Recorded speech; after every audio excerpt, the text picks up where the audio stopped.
കഴിക്കാൻ പോകാന്ന് പറയുന്നത്. തമ്പിയുടെ കല്യാണത്തിന്റെ സമയത്ത് ഞങ്ങൾ ബ്രൈഡ് ട്യൂബി നടത്തിയിട്ടുണ്ടായിരുന്നില്ല. അപ്പോൾ അവർക്ക് ഒന്നുകൂടി നടത്തണമെന്നൊരാഗ്രഹം. നമ്മൾ കേക്ക് വാങ്ങാൻ എത്തിയിരിക്കുകയാണ്. പക്ഷെ ഇവിടെ പേസ്ട്രി മാത്രമേ ഉള്ളൂ എന്ന് തോന്നുന്നു. കേക്ക് വാങ്ങാൻ പോയിട്ട് അവിടെ നിന്ന് കേക്കൊന്നും കിട്ടിയില്ല. ഇനി അടുത്ത കടയ്ക്ക് പോയിക്കൊണ്ടിരിക്കുകയാണ്. തിരൂര് റിംഗ് റോഡ് ഏതാന്ന് ചോദിച്ചാൽ അറിയാത്ത തമ്പിക്ക് ബാംഗ്ലൂര് വൈറ്റ്ഫീൽഡിലെ റോഡുകളും കടകളൊക്കെ പറയാം.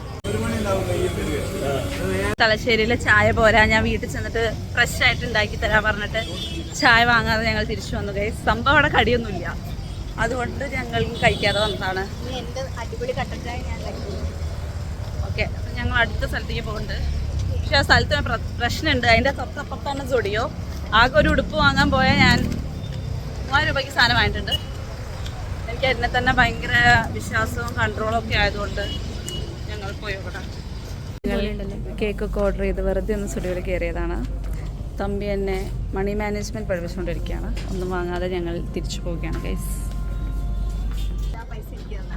തരാം വേറെ എന്തെങ്കിലും വേണോ? ഞങ്ങൾ വീട്ടിലേക്ക് നടന്നുകൊണ്ടിരിക്കുകയാണ്. ഈ പെണ്ണ് എന്നെ വഴിയൊക്കെ തെറ്റിച്ചു ഗൈസ്.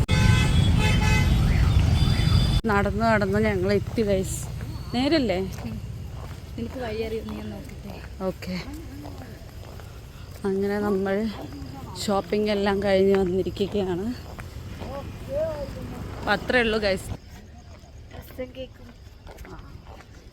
ഈ ഡ്രസ്സ് തമ്പി എനിക്ക് വാങ്ങിയത് എന്താണെന്ന് പറയാൻ പറഞ്ഞു. ഞാൻ നീ ഇരിക്കും. അത് പറഞ്ഞില്ല കേട്ടോ.